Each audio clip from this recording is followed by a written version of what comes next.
High বন্ধুরা, আশা করি তোমরা সবাই খুব ভালো আছো। তো দেখো, আজকের ভিডিও টপিক হচ্ছে পশ্চিমবঙ্গ মধ্যশিক্ষক পর্ষদ তোমাদের যে সিলেবাস কমিয়েছে, তো সেই বিষয়ে আলোচনা করব। তো তার মধ্যে আজকে বিশেষ করে আমরা লাইফ সায়েন্স মানে জীবনবিজ্ঞান সম্পর্কেই বা জীবনবিজ্ঞান সাবজেক্টের সম্পর্কে আলোচনা করব যে এই অধ্যায় থেকে তোমাদের কোন কোন অধ্যায় বাদ দেওয়া হয়েছে এবং কোন কোন অধ্যায় সিলেবাসে আছে। তো দেখো, তোমাদের বই খুলবে অবশ্যই, মানে বই খুলে অবশ্যই তোমাদের সূচিপত্র দেখবে, সেখানে এই অধ্যায়গুলোর নাম স্পষ্ট লেখা আছে। তো একদম দেখবে প্রথম অধ্যায় জীবজগতের নিয়ন্ত্রণ ও সমন্বয়। এই অধ্যায়টা তোমাদের পরীক্ষায় আছে, মানে পরীক্ষা থেকে এই অধ্যায় থেকে যত রকমের প্রশ্ন হবে এবং যত সম্ভব প্রত্যেকটা অধ্যায় থেকেই প্রশ্ন সংখ্যা বাড়িয়ে দেওয়া হবে, কেননা যেহেতু সিলেবাস কমানো হয়েছে। আচ্ছা, 2 নম্বর দেখো, জীবনের প্রবাহমানতা। এই অধ্যায়টা থেকেও তোমাদের প্রশ্ন আসবে, মোস্ট ইম্পর্টেন্ট, মোটামুটি ভালো বড়, অনেক বড় অধ্যায় তোমাদের এটা। আচ্ছা, 3 নম্বর অধ্যায় দেখো, বংশগতি এবং কয়েকটি সাধারণ জিনগত রোগ। এই অধ্যায়টা থেকেও পুরোপুরি প্রশ্ন আসবে।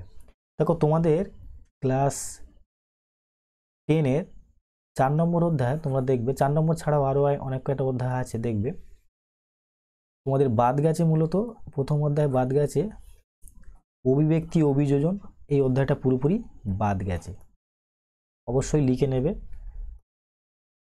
অভিব্যক্তি ও অভিযোজন এই অধ্যায়টা পুরোপুরি বাদ, অভিযোজন।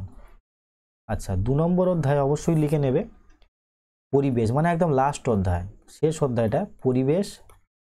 পরিবেশ মূলত পরিবেশ, তার সম্পদ এবং তাদের সংরক্ষণ,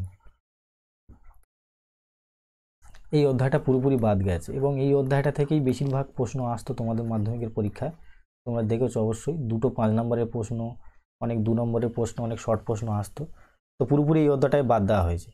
তোমাদের ক্লাস 10-এর টোটাল সিলেবাস ভালো করে দেখবে, তোমাদের বেশিরভাগ অধ্যায়গুলো মানে লাস্টের যত অধ্যায় আছে, শেষের দিকে যত অধ্যায় আছে সেগুলোকে বাদ দেওয়া হয়েছে এবং প্রথমের দিকে অধ্যায়গুলো রেখে দিয়ে, তার কারণ প্রথম দিকে পড়ানো হয়েছিল, শেষের দিকে পড়ানো হয়নি।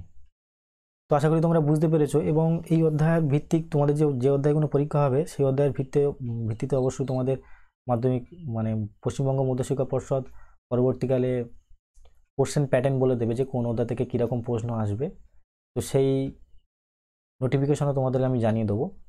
তো আশা করি তোমাদের ভিডিওটা ভালো লেগেছে। এরকম ধরনের এডুকেশনাল ভিডিও পাওয়ার জন্য অবশ্যই আমার চ্যানেলটিকে সাবস্ক্রাইব করে রাখো এবং পাশে থাকা বেল আইকনটাও প্রেস করে দিও।